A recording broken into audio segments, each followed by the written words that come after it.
What's going on, ladies and gentlemen? Welcome back to The Fringe. Pierre Poilievre had an amazing comeback press conference this morning, while some people said that Pierre was using slogans again. I hope he stays away from those. I hope that he brings back good old based Pierre. He did a really good job in this press conference, I thought. But one of the things I want to touch on is the political theater that's going on in this country right now. Pierre Poilievre, I feel, in the fall is going to bring excellent opposition to the House of Commons. We've already had those like Keith Wilson sit inside live streams saying that Mark Carney obviously is going to try to avoid question period as much as possible. I agree with that sentiment. I think that's going to be the case. However, he can't avoid it altogether. Pierre is going to be on the attack, and things are going to heat up as we get back into fall in the House of Commons. So there's positive things to look forward to, folks. One of the things I want to point out here from a good old friend of the channel, Mark Nixon. Again, go and follow him on YouTube. He's got great content. We're all on the same team here, folks. So no hiding creators on this channel. Go and check Mark out. Send him a subscription and let him know Unacceptable Fringe sent him. Hopefully we can get him on the channel here one day to have a chat. Sit inside maybe an Unhinged Fringe live stream, which, by the way, if you haven't yet, join us on Wednesday nights for those.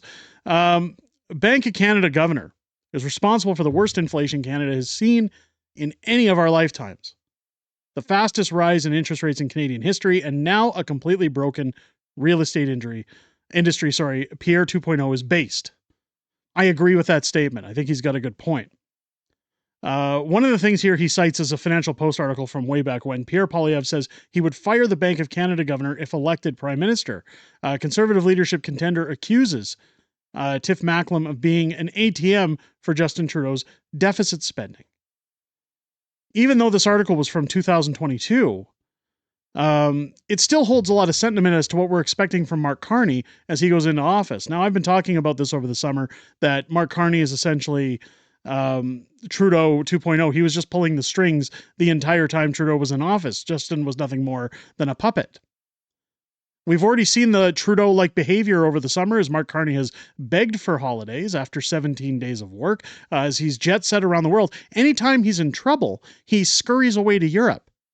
Now he's in Europe talking about an LNG deal, despite the fact that when Germany came to Canada during the Justin Trudeau period, Justin Trudeau said that there wasn't a market for liquid natural gas. Well, now Mark Carney is over in Germany talking about a pipeline going from Alberta to Churchill, and that we're going to supply liquid natural gas to the world. Yet nothing's been greenlit. In fact, I want to head over to none other than the man himself, Pierre Poilievre, who tweeted out about this yesterday. Much media hype about Mark Carney signing a joint declaration of intent with Germany. What does it mean? Nothing. Read the fine print. This joint declaration of intent is not legally binding, and it does not create any financial commitment. It's all show business. This is the problem that we've seen with Mark Carney since day one.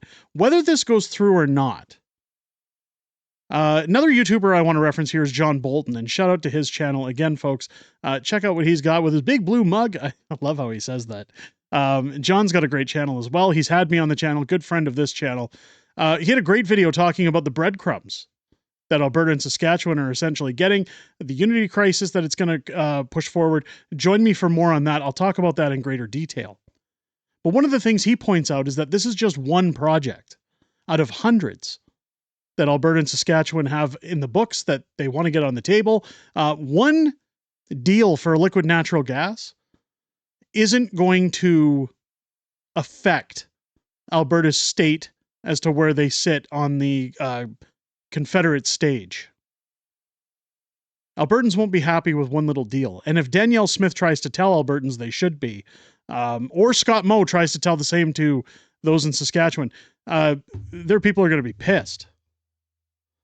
Here's the joint declaration statement, but Pierre highlights here, it's not legally binding and does not create any financial commitment.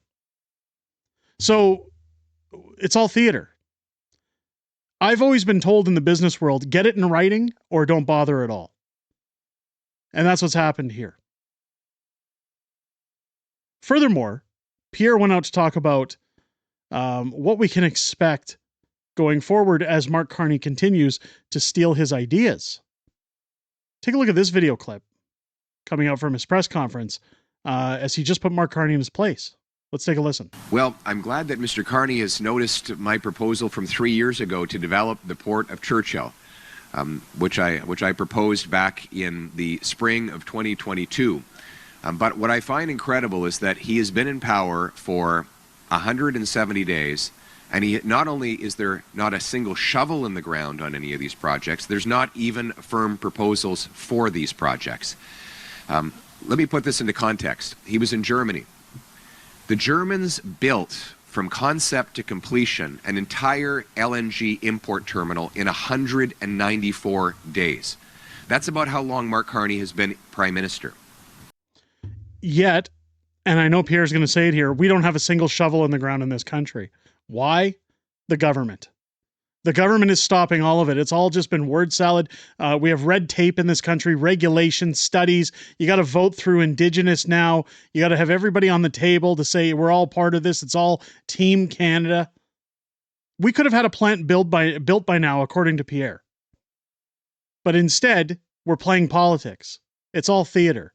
Every circus needs its Carney.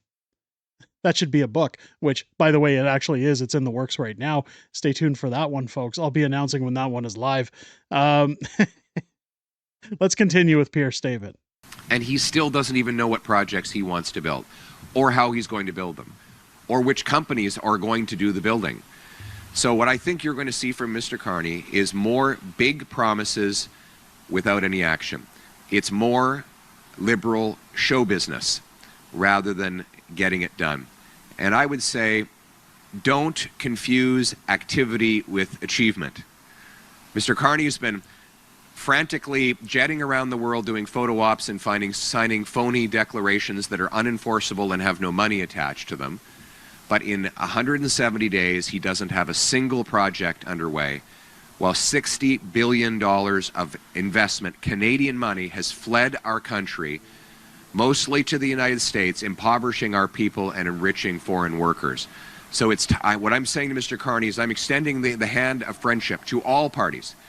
Adopt the Canadian Sovereignty Act, which will rapidly legalize pipelines, mines, LNG plants, ports, open our economy up to the world. It will get rid of the capital gains tax on any reinvestment that is done in Canada to make our economy roar. Our workers will have paychecks that grow. Our economy will be self-reliant. And I say to Mr. Carney, steal my ideas. Take the credit for it. I'll help you write the bill. You can be the one to introduce and pass it. Let's just get it done. It's time to stop stopping and start starting.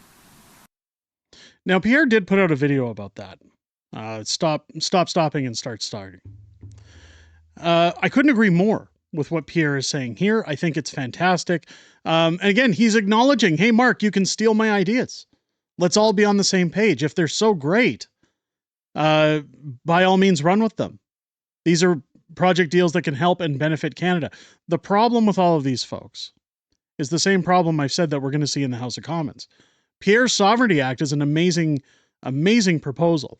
I wish him well with it. I would love to see it come to fruition. The biggest roadblock that we have to wait and see in that is that part of that Canadian Sovereignty Act is killing the No More Pipelines bill.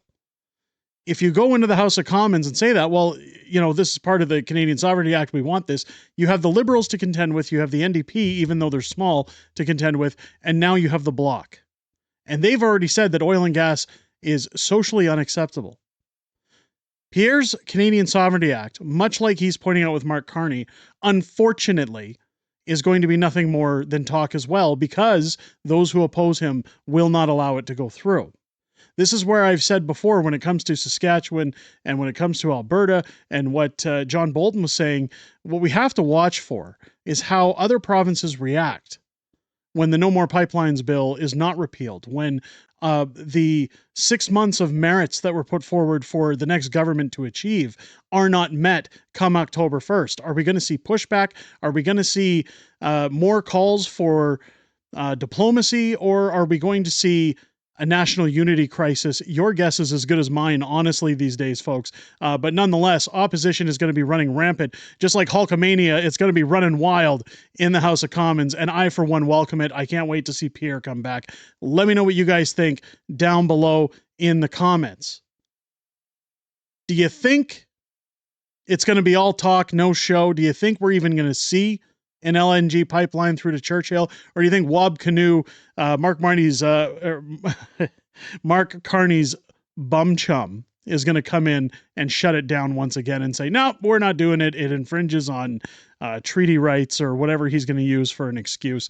You know darn well something's going to happen to shut it down, which is exactly why it's laid out in that contract that this isn't legally binding.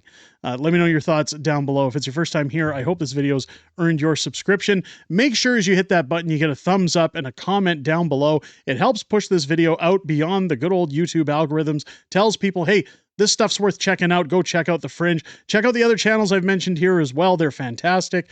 Join me live twice a week now, Wednesdays and Fridays, for Unhinged Fringe Wednesday nights, Friday Night Fringe on Friday nights, as I'm joined by a plethora of new co-hosts, as well as the beautiful Mrs. Fringe on Friday, as we talk about everything that is happening this week in politics, everything we know coming up in the week ahead, as well as your Q&A within the greatest YouTube community on the platform. I always look forward to chatting with you guys outside of making these videos.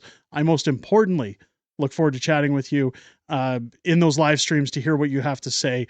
And I look forward to hearing what you're going to say this week, starting at 6 p.m. Pacific, 8 p.m. Central, every Wednesday and Friday night here on the channel. With that said, ladies and gentlemen, I hope you enjoyed this video. I hope you have a great rest of your day. I'll catch you on the next one.